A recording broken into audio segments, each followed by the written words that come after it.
Welcome to Luca is a Billionaire, where the only thing I invest in is your answers. You start by opening Lightroom and loading the photo, then go straight to Develop. Zoom to 1:1 so you see details. This matters for clean sampling. Choose the Spot Removal tool and set mode to Heal, not Clone, because Heal blends texture and tone.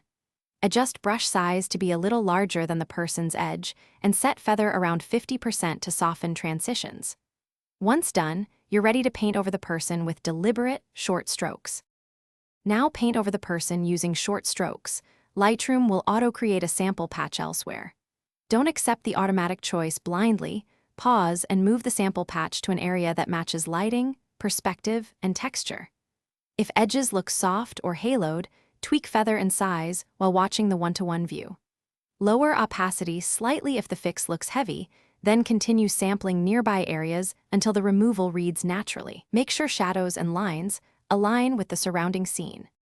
Finish by switching view sizes.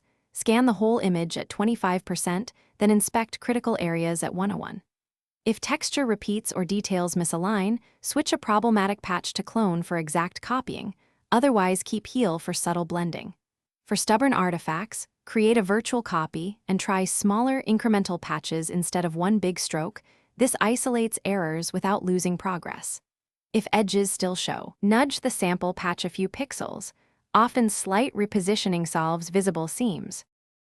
Thanks for watching and please subscribe. It's the best investment you'll ever make.